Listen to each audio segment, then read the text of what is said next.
Today's episode of Real Talk with Zuby is brought to you by our sponsors, OZ Lifestyle Brands. OZ Lifestyle Brands care a lot about the details. Their selection of men's accessories balance style with substance and quality and craftsmanship, showcasing both casual and classic designs. They also make shopping really easy for you. You can just go check out their website, ozlifestylebrands.com. They've got a fantastic selection of watches, wallets, t-shirts, and other accessories, especially designed for men with ultra-discerning tastes. OZ is for men who have found their calling but don't feel the need to shout about it. So I recommend you go check out their full range of products over at ozlifestylebrands.com. To let them know that I sent you and to get 20% off your entire first order, just use the code ZUBYMUSIC at checkout. That is Zuby Music, ZUBY Music at checkout to get 20% off your entire order at ozlifestylebrands.com. ozlifestylebrands.com. Go check them out. Sick with the slang, sick and I'm destined for fame. Do for the fam, not for the gram. Stunting, you're destined for pain. I do not front, I do not scam. Put some respect on my name. Sick like Cobain, click and I bang. Y'all gon' remember the name. Y'all gon' remember the name. What's up, ladies and gentlemen, boys and girls around the world? I would like to welcome you back to the Real Talk with Zuby podcast. On today's episode, we've got a coach and creative entrepreneur.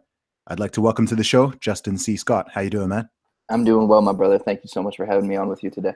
You're very welcome, dude. So why don't you introduce yourself to the people and those who don't know you? So like you said, I am a coach, creative entrepreneur, currently have the ability, the blessing to live in a time where mass connectivity is at its height and currently just reaching higher and higher and higher highs.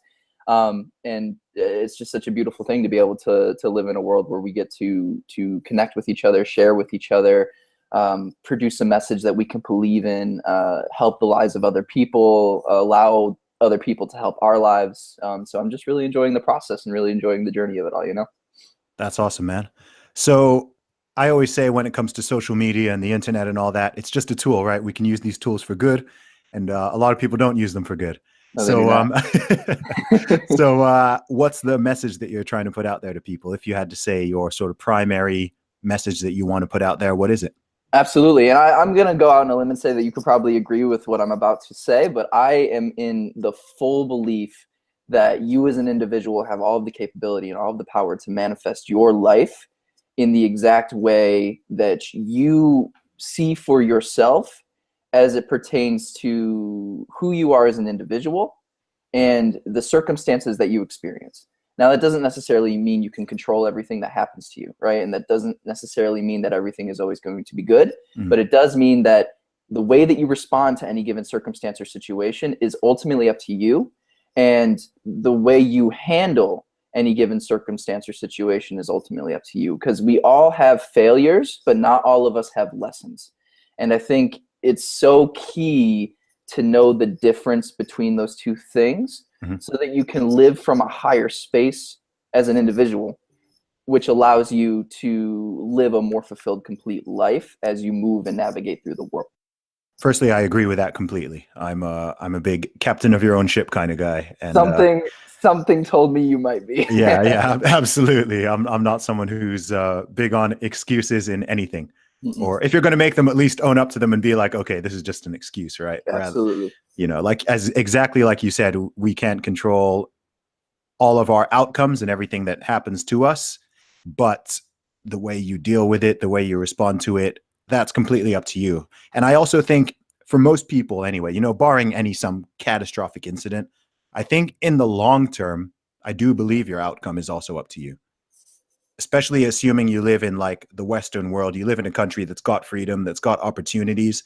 I do believe, yeah, of course, for some people, things are going to be easier. For some people, things are going to be harder. But given a 10, 20, 30, 40-year period, no matter where you started from, give someone 40 years, if you're still making excuses and just not getting stuff done, then as far as I'm concerned, that's a choice. That's on you. That's on you. So why do you think so many people are resistant to taking personal responsibility? I mean, the answer might be kind of obvious because it's easy, but where do you think that kind of stems from? Why do you think that seems to be so predominant in current modern culture? Sure. Well, like you said, the answer is easy, and it really just does boil down to the simple fact that it is hard to take personal responsibility. It's not an easy thing to do. We as human beings often want to move through the path of least resistance, and sometimes the path of least resistance is to remove blame from ourselves, Mm. right? And to remove responsibility from ourselves. Oldest And story in the book, literally. exactly. Well, sure, absolutely, right. But it's like we do so as almost a defense mechanism, right? Because we don't have to face whatever it is that we know we need to face when we remove ourselves from the equation and we begin to blame external circumstances. Like, it was so and so that led me to experience this, or it was this happening that is causing these events and these issues in my life, right? And I think it is almost relative to like the idea of instant gratification, right? Like, when we do things that are instantly gratifying, they feel good in the moment, but they're oftentimes detrimental to us in the long run, right? And the same thing, avoiding blame and avoiding responsibility is easy in the moment, but it causes more and more hardship for us the more and more we do it. As far as why in the modern age, I don't know if there is one like catch-all answer, because I notice both sides of the spectrum, I guess you could say.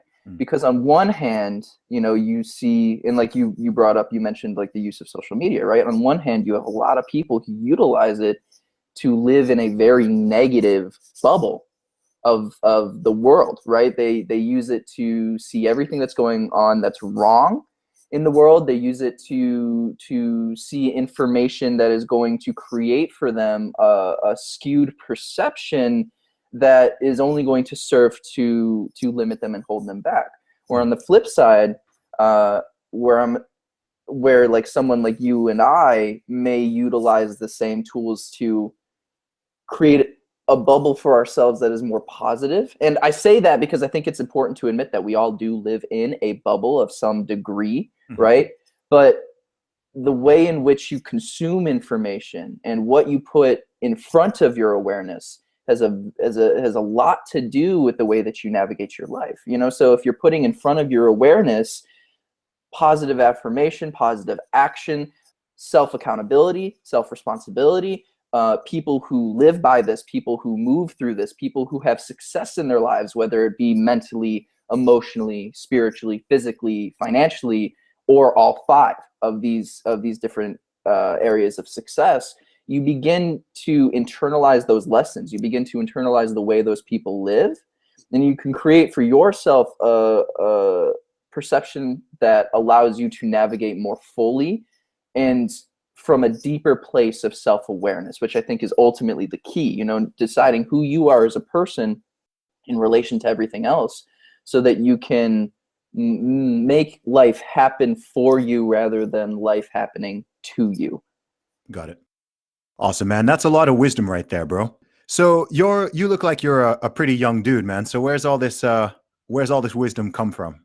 I'm glad you asked, man, because sharing my story and sharing my background and like how I kind of came to the place that I am and moving towards what I'm moving towards has been, I don't want to say difficult for me, but kind of odd for me in a way. And I'll explain why in a moment, but I'm getting far more comfortable with accepting that as my journey and like why I do what I do, right? Now, the reason that I say that is because a lot of people I find who do the type of work that I do come from hardship, right? They come from backgrounds that were not kind to them. They come from circumstances that by all means should have beat them down and that they should not have been able to overcome. And I am not one of those cases. I'm very fortunate in my background. I'm very blessed in my background. I come from a family that is very much together, parents that are still very much in love with each other, have always been open, accepting to who I am and who I want to be and what I want to pursue, like have always believed in me and been behind me 110%. I came up upper middle class, so I never really wanted for anything. I never had like a huge degree of struggle and hardship in my life to the degree that I know many people in my field have had to go through in their lives. And so the reason that I do what I do is because for me personally, I feel like my greatest sin would be to waste the gifts that I have been given by no merit of my own, just by circumstance, right? Yeah. And to not utilize them to help improve the lives of those who can't say the same, who can't say they have had the opportunity and the blessing to be as fortunate as I myself have been. Mm. And that is the biggest driving force towards what it is that I'm doing. Is I want to help people understand that they can achieve a level of self-fulfillment and clarity and purpose in their lives, regardless of the circumstances they've come from, because the power is not so much external, it's internal, right? It's completely inside of you. And that I would argue that those who have gone through hardship and surmounted it have a power that most people don't, that I don't have, right? Because I never had to go through that level of challenge, right? Not saying I haven't had hardship, not saying I haven't had challenge, but I think there's varying degrees of it, right? And there's different ways it shows up in people's lives. But for those who go through extreme challenge and come out on top, they have a gift because they can relate to those who are currently going through it and help to save them, pull them from what it is they're experiencing by being a living embodiment, a living example of what we as humans can do and how we can achieve greater heights despite what may come to try and stop us. I got that, man. Yeah, no, that's cool, man. That's very noble. I mean, when you were saying that, I think one thing that kind of struck me as, I don't know, maybe kind of sad in a way, is that I almost feel like we're living in a time where there are so many, I don't know, broken families and stories of hardship and whatever, that when someone hasn't come from that background, it almost sounds like sometimes some people feel like they almost need to like apologize for it. You kind of know what I mean? It's like absolutely everybody almost wants to hear this like horrible story of like, man, like, you know, like this happened and that happened. And, you know, it's almost like, I don't know. I think it's just weird that we live in a time where that's almost I almost feel like it's almost the expectation in a way. It's like, oh no, like, oh no, my parents are still together. Like our family gets on well. Like, no, all's good. And people are almost like, oh, that's strange. Maybe it is. It kind of shouldn't be. right. Well, and like I said, you know, I'm like, that's exactly why it always felt kind of weird for me to share that as my background, because exactly like you said, it's almost become the expectation for people of any kind of credibility or authority or like expertise to have come from some like level and degree of advanced hardship, or like having to overcome some almost impossible odds or challenge, which is, you know, we like that as a story. And there's reasons we like that as a story, but that isn't always the case. And I also don't that doesn't downplay the value and the potential gift that you have to give to the world, because everybody has advantages and disadvantages. And I think part of self-awareness is recognizing what those advantages and those disadvantages are and how you can really capitalize on those advantages and mitigate on those disadvantages, right? But I think it all comes down to gratitude for what you have and what you're working to achieve, and just acceptance of what you don't have and what you may have had to gone through. Yeah. So how did you get into all this? I mean, what inspired the way you think and what you do? Because it's not a typical path, you know what I mean? It's not a standard path. Was there something that, I don't know, was there an individual or a book that you read or a video you watched or something that kind of sparked that fire? Like, you know what, I've got this within me. I've got these ideas. I mean, where did those ideas come from? Maybe that's another question, but what is it that made you want to go out there and make a positive impact on people's lives in a direct way in which you do? Absolutely. So the deeper I get into this, the more I realize I've kind of just been this way for as long as I can remember. You know, I've always been very introspective, and I would always kind of present to myself questions of reality. I remember very clearly being in, you know, like second grade and trying to have conversations with my friend about, like, you know, God, and being like, well, how old is God and how big is God? And if God made us, like, who made God? And they'd be like, dude, I'm just trying to swing. like, I don't know what you're trying to say, but like, that's real, you know, that's just how I've always kind of been. And so like, for me, I've always just kind of naturally been geared towards this sort of realm.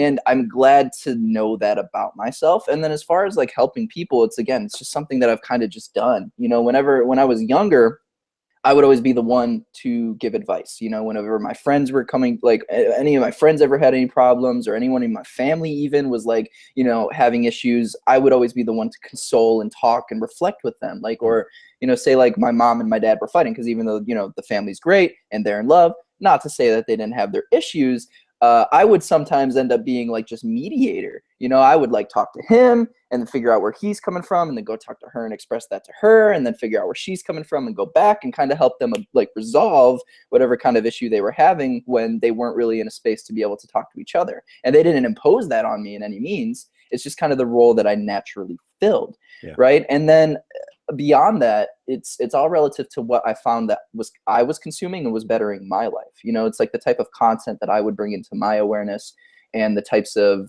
videos and books and things that were kind of shaping my worldview and the way that I saw the world. And I thought to myself, like, this is the type of content that I want to put out into the world. This is the type of thing that I want to do. So I would start listening, as I got older, to people like Tony Robbins or Zig Ziglar, some more modern names out there like Stephen James, or like Preston Smiles, like these kinds of people who fundamentally seem to understand that we as human beings are all connected. There's no denying that fact. And we all get to experience ourselves as individuals. So how can we show up for ourselves and everybody else in a way that is not only fulfilling on a personal level, but beneficial on a communal level, on a societal level, right? And that's something about that really resonates and speaks to me deeply. And for me, it's more a matter of, I couldn't really imagine myself doing anything else. Right. Gotcha. And it's like when I started, the personal brand and my business and really kind of putting the content out into the world, I kind of had to navigate what that looked like for me. And, it varied and it changed and it evolved. But now I feel like I've really solidified and kind of found what I know I could be happy doing for the better part of, 3, 4, 5+ decades, pretty much the rest of my life. Yeah. And I would never get tired of it. I would never feel unfulfilled by it. And I think that's the most important thing, because I'm not necessarily always happy doing it. There's times where I'm like, damn, I don't want to do this today, or I'll wake up and I'm like, oh, I don't want to do X, Y, Z, but I'm fulfilled by it.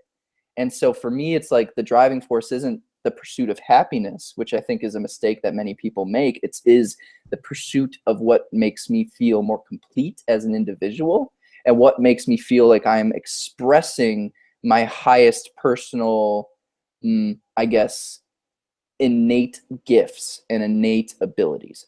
I get you, man. I can relate to that 100%. I mean, as a musician, it's pretty much a parallel for me. With so much stuff I do, it's literally the thing that keeps me motivated, the thing that keeps me going. I was just telling you before we started recording, my goal is to have a positive impact on over 10 million people. It used to be 1 million, and then I read the 10X rule by Grant Cardone, and that messed it up, and I had to go for 10 million. So, and I don't see any reason why I can't do that. I mean, earlier this year, I've now got 120,000 followers on social media, and I'm thinking, man, 1 million is less than 10 times that. Right. Well, and you're a young cat too. Yeah, exactly. I'm like, wow, if I can do that times 100, and you know how the internet scales. I haven't got the magic bullet yet or anything, but I'm like, okay, this is very feasible now. This is very feasible. Absolutely. So, but yeah, I mean, that's the best thing. I think any work, any job, I mean, one, of course, if it aligns with what you want to do and it aligns with your personality and what you're good at. And then on top of that, if you can know that you're having a positive impact on people, then I think that's completely what drives fulfillment. I think a lot of people feel discontent, don't feel happy in their work or other things because they don't really see how it helps anybody. I think, most people's jobs help people in some way. Some of them are very direct. Some of them are indirect. But I think if it's too indirect, if you're kind of in an office and you're just, I don't know, you're doing some stuff with like documents or in Excel or whatever, it can be very hard to understand how like you're getting paid, but you're kind of like, well, what is this helping anybody? Right. I think it's not as direct, No, it's not. Like you and I get messages that are like, your perspective or this piece of content or this like X, whatever it might be, Yeah, really impacted me, helped me, made me feel better. And it's like, it's hard when it's less direct, you know? Yeah, absolutely. That being said though, like coming back to kind of the social media thing, I think it's important we recognize the responsibility we almost have because of these platforms. Mm. And it seems to me that there's more of a open dialogue around exactly this subject as far as like fulfillment and success goes, you know, because up until I would say almost the last decade, if that, success was, especially in the West, was very, you know, clearly defined by materialism and financial well-being, and those things are fine. You know, there's nothing inherently wrong with those things. But I think a lot of people, especially thought leaders and entrepreneurs and like people who are really after it, are kind of opening up to this idea that like success is not a one size fits all thing, and it has multiple facets. It isn't just how much money you're making, you know, it's how is your body doing? You Hmm. know, how are you emotionally? How is your mental health? How is your spiritual connection, whatever that might look like for you and to you? Those things are just as, if not more important than what we have built up to be like Hmm. the kind of line, you know, the defining print or the defining factor of what we've considered success up until this point. Yeah, I was going to And I say, think relationships. That was one that absolutely you know, yeah, relationships. yeah, relationships, family, Absolutely. all that. Yeah. Well, and I've also noticed, and I'm noticing more and more as I get deeper into this side of the business, is like relationships are everything, man. Oh Like yeah. the connections we make with each other, and I think that society is beginning to just move closer and closer to that truth. It's ironic because like we're getting so advanced and so fast, and I have multiple moments almost daily where I'm like, I live in the future, you know, I live in the future. Like you and I are on entirely different parts of the world. Well, I guess I wouldn't say entirely, but like talking in real time, Yeah. face to face, through a magic monolith. You know, it's like Yeah. it is mind blowing when you sit down to think about it. And it's just so like ingrained in every one of us because we use these devices and these tools every day. So it doesn't seem all that out there, you know. Yeah. But because of this technology, it comes with a degree of power, and you know, power and responsibility, as a wise Uncle Ben once said. He did indeed. Personal responsibility above all. So you mentioned a few names earlier, like Tony Robbins, Zig Ziglar, Stephen James, and a few other people. Are there any other sort of major figures that have influenced you? Oh yeah, sure. So outside of, I mentioned those names because those are people I look to as far as like where I'm projecting for my own business. You know, Mhm. those are people who have done it successfully, who have kind of found the balance of reaching financial and location independence and freedom, which is obviously a goal for most people kind of in this line of work and in this space, but being able to do it consciously and making service of others their main mission, you know. But Mhm. like beyond them, you know, I'm greatly influenced by like Alan Watts or Okay. Terence McKenna, like just some of these kind of philosophers who have, I want to say, like opened the world up and allowed more of an acceptance around certain wisdoms and like insights and philosophies that have, I think, fallen to the wayside when it comes to history and now are kind of resurfacing. And I don't think it's a coincidence. I'm noticing a lot more like open discussion, for example, about like psychedelics, right? And like our relationship with these plants that coincidentally, and I know you're going to make this audio, but I'm air quoting for those that are listening, uh, affect our consciousness in profound ways and allow us insight and realization that I don't think we could otherwise have, or not necessarily that we couldn't otherwise have, but that we can almost like shortcut to through the use of like these substances, right? And obviously you have to be responsible and respectful of what it is that you're taking into your body and why you're doing what you're doing with whatever substance you're using, right? That's on the individual to choose. But I think there's a lot of deep insight and a lot of deep value to come from those kinds of experiences. And then beyond just like the psychedelic realm, I think of like ancient wisdom, like Hermeticism, which I don't know if you're familiar with at all, or like alchemy. You know, these kinds of philosophies and perspectives that seem to have been lost to history, but have been so foundational to so much of what we have today when it comes to our religious beliefs, our philosophical beliefs, and even our scientific advancement is rooted in these like core principles and ideas and concepts that have once been forgotten but have since been expanded on, right? And I think there's kind of this cyclical thing happening where we're coming back to a more connected sense of being as far as the world goes, as far as each other goes. And like I said, it's ironic because we live in a time of hyper communication and hyper awareness. But what I'm noticing, and again, this could be just like a side effect of my own personal bubble, right? Which I can't like diminish that fact.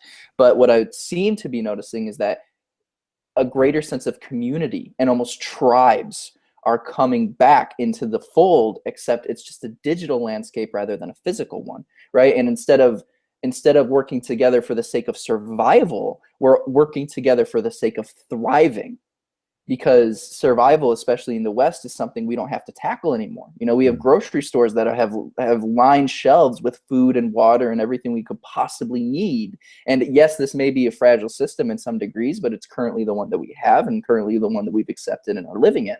And because of that kind of freedom to have our base needs taken care of and not have to worry day to day if we're going to get eaten or killed or if we're going to go hungry or whatever, we have a lot more time and kind of the privilege to be able to focus on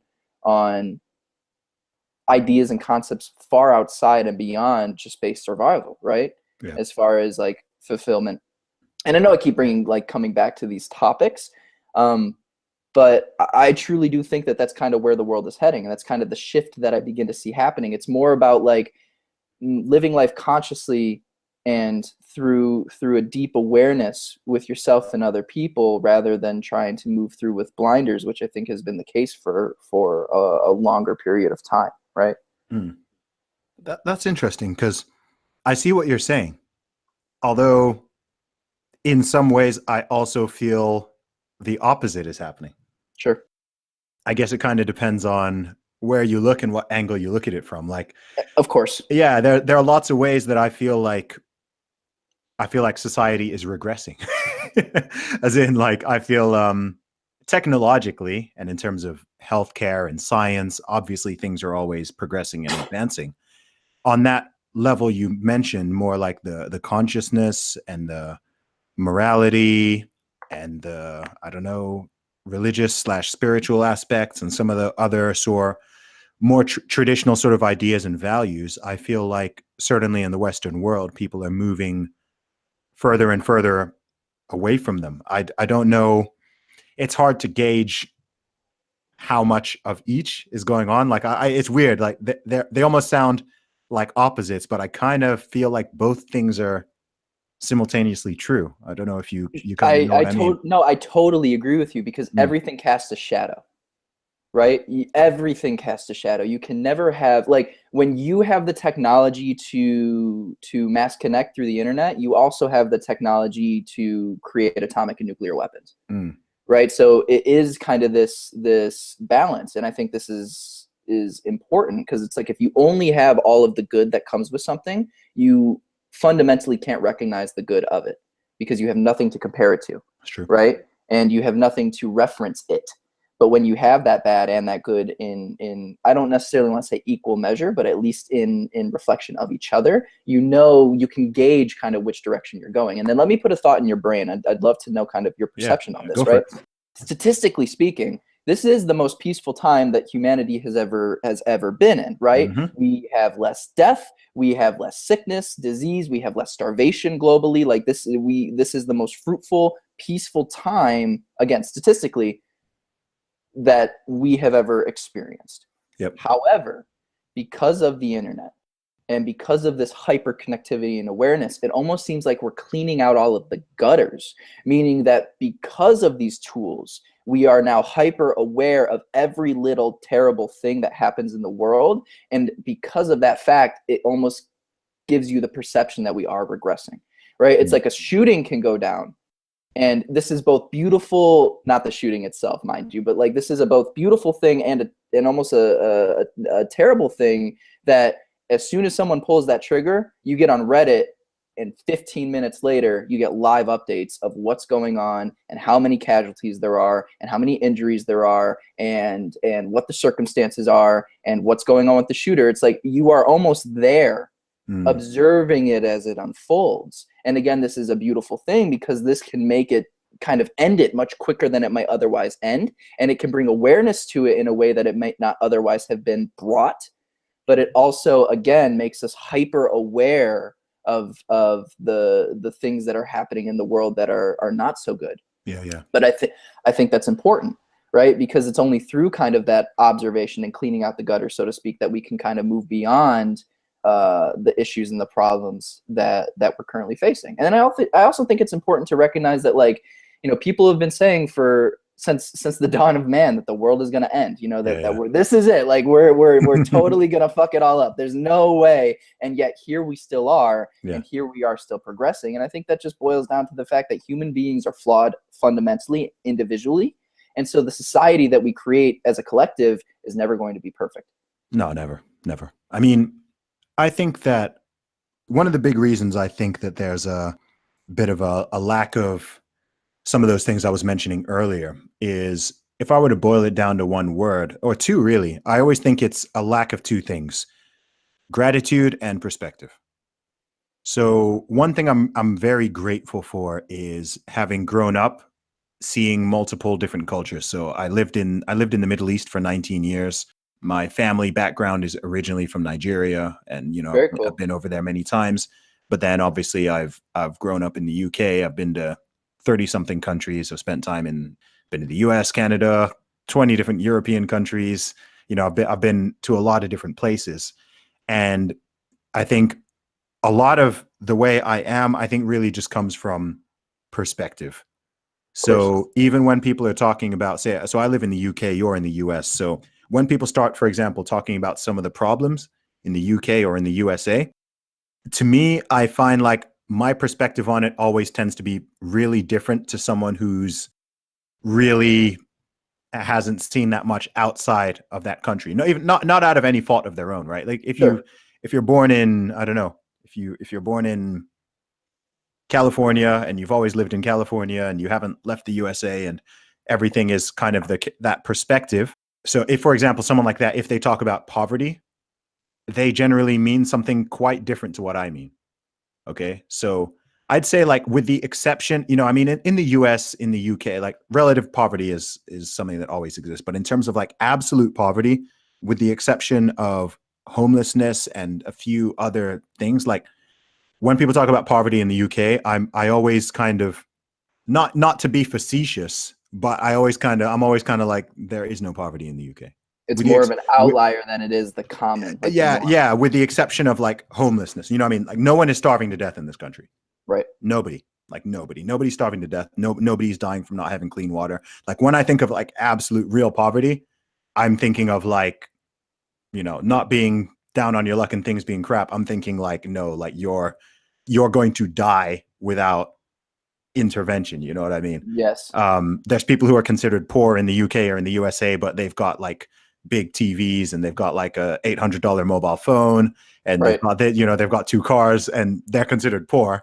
And I'm like, that's not that's not poverty, right? You could be doing better, but to me, in my own definition, I'm like, no, that's not. On a global definition, you're still in like the top 5%, right? 95% of people in the world would happily swap with you, even if you, in your own community or your own area, you might be like in the bottom 20%. It's like you're still above all these people. So just that perspective, and then just gratitude, man. Just being appreciative of what you do have. I mean, we all know anytime you get sick, you appreciate health so much.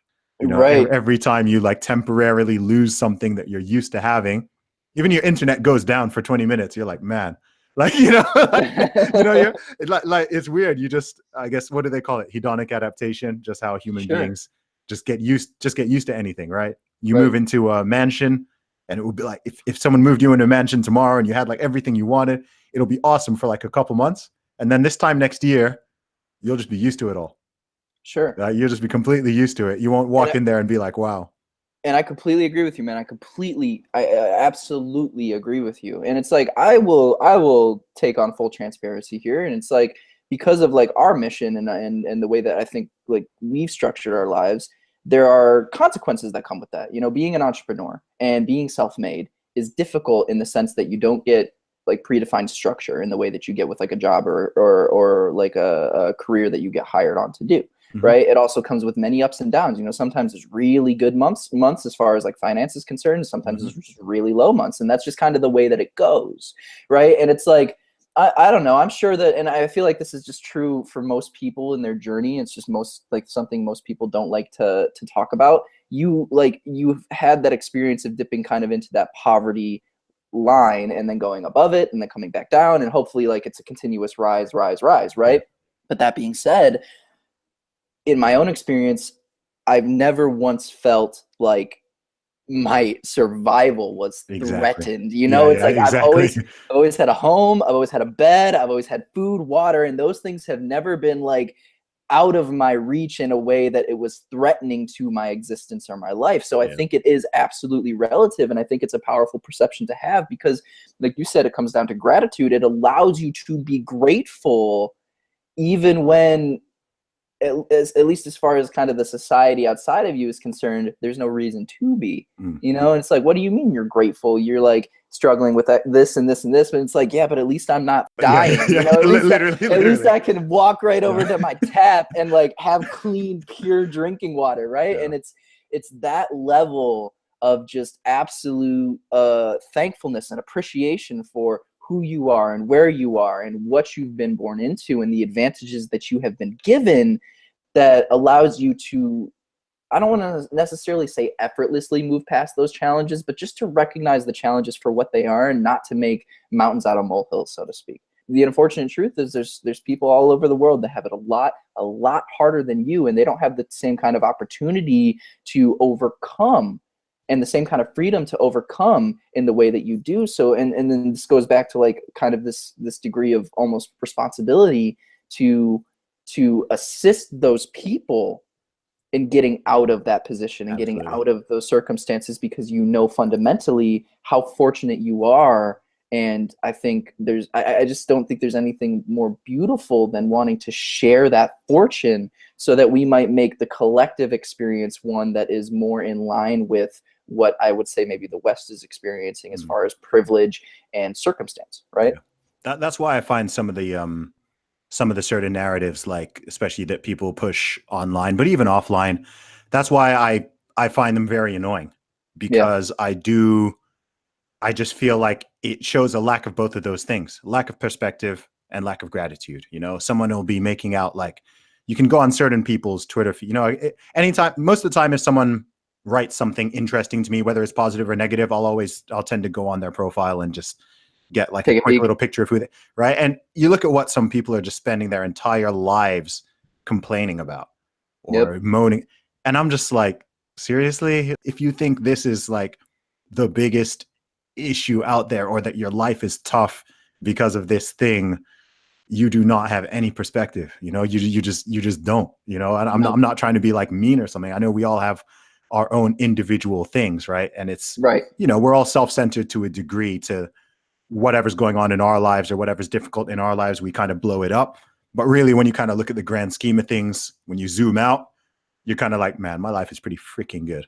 Like, you know, I cannot really complain about much stuff. Oh, cool. Like my legs worth. Oh, look, I've got both hands, I've got arms. You know what I mean? I'll go outside. I'll see, you know, someone's in, even just, you know, someone in a wheelchair. Right.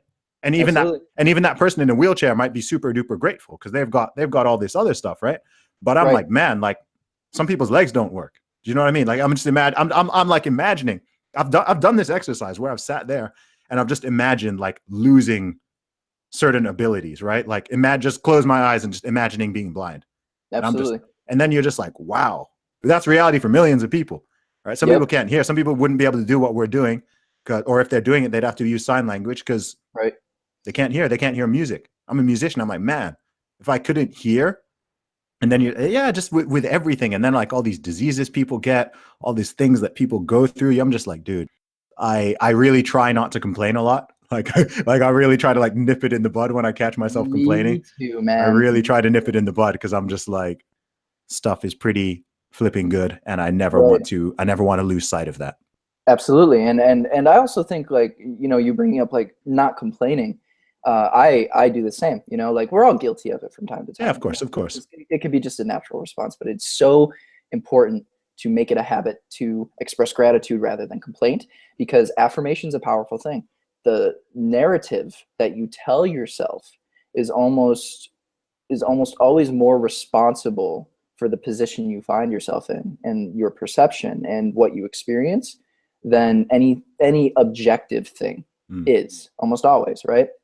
And so when we complain about things, when we focus our awareness, we channel our energy and our focus towards whatever it is that we perceive going wrong in our lives, or that we don't have, or that we lack. What do you think we bring into our experience? We bring more of what we don't have and what we lack, simply because we're focusing on what we don't have and what we lack. And our mind can't really tell the difference. It's like you're saying this is what you don't want, and yet you spend all of your time thinking about it. You spend all of your time worrying about it. So like, your intention says one thing, but what you're actually doing, where you're actually committing your mental energy towards and your emotional energy towards, says a whole other thing.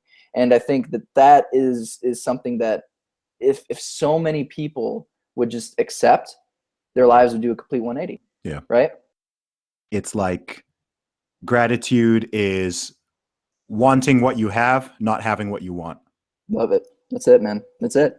Yeah, That's literally, it. like just being like looking at what you've already got, like internal, external relationships, whatever, and just being wanting that, like remembering how grateful you are for it, thinking of all the people in your life and thinking, oh wow, I'm glad that person's there. I'm glad that person's there. I'm glad I've got these hands and these limbs, and then not being completely focused on like, oh, I do want a Lambo, but I don't have a Lambo yet, right? Like, Right. oh, I want this shiny watch. I want this, but no, I don't have that yet. And some people are so focused on all the things they just don't have and the things that they Sure. want.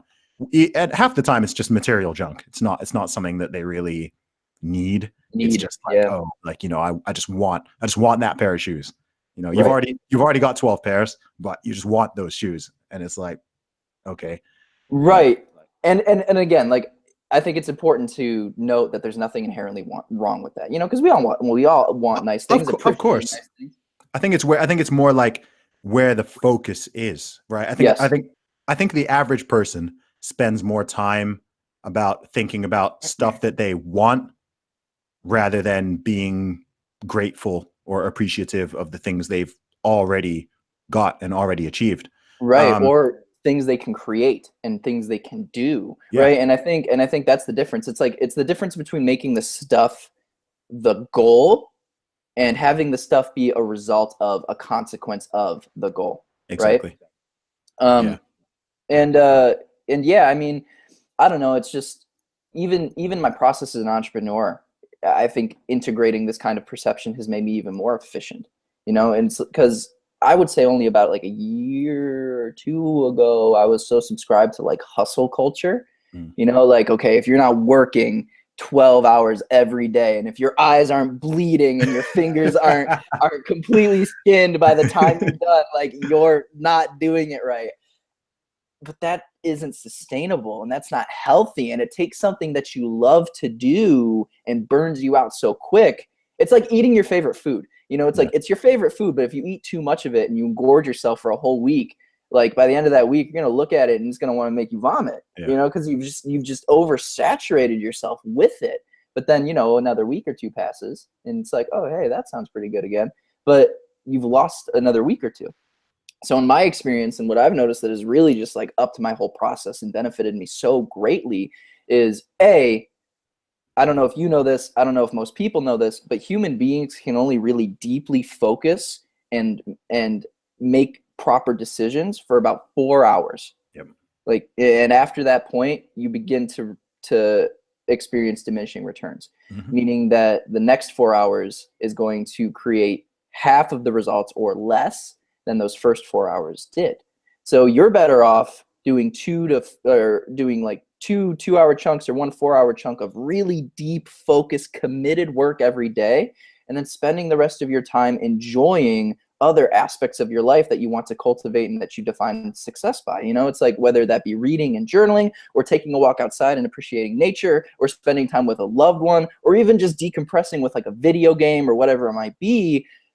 That is such a healthy way to go about life. And in my experience, my results have come faster and in greater impact by doing things that way than rather just focusing on like, this is what I have to do, this is how I have to do it, and I have to do it all day, every day, or I'm not doing enough. Yeah. Right. And you have those outliers, you know, those people who that's kind of just the way that they're wired.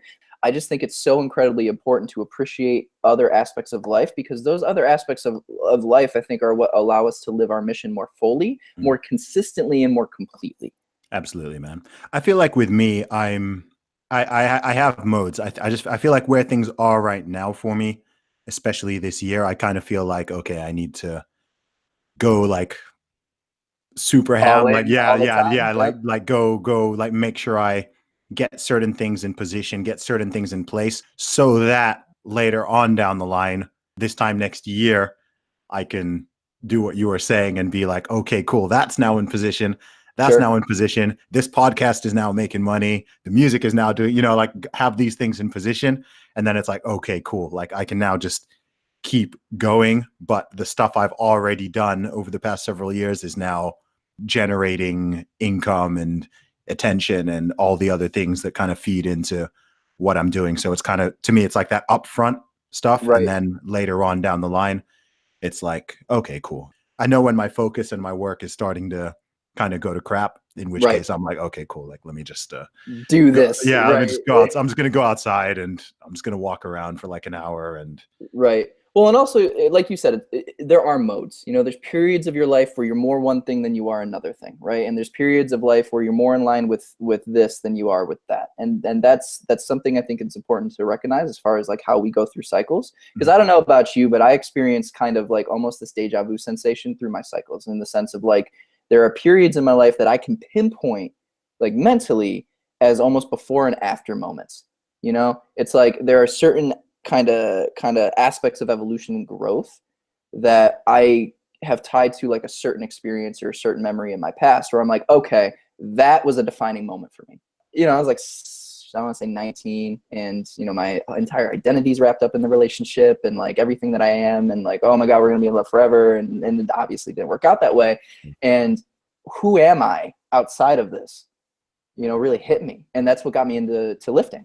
Like okay. really got me into lifting, you know, that's what, and then I did it in the beginning. It's just a means to channel my emotion, because I was just so angry and like felt lost all the time. And I felt like if I was just going to sit still, I was going to go crazy, you know. And my dad, when he was younger, back in his heyday, he was, you know, 19-inch arms, like big dude, you know. He was all about the lifting. So I was like, maybe I'll try that. And now that is such a fundamental part of my life that I just could not picture myself or imagine myself like living optimally without that integrated, right? Yeah. And it's like I learned so much about like my own faults emotionally and mentally, and like overcame so much just because of that one circumstance. And it's funny because it's like, despite all the pain and all the hardship, I would absolutely go through every single second of it again if it meant that I could be where I am now.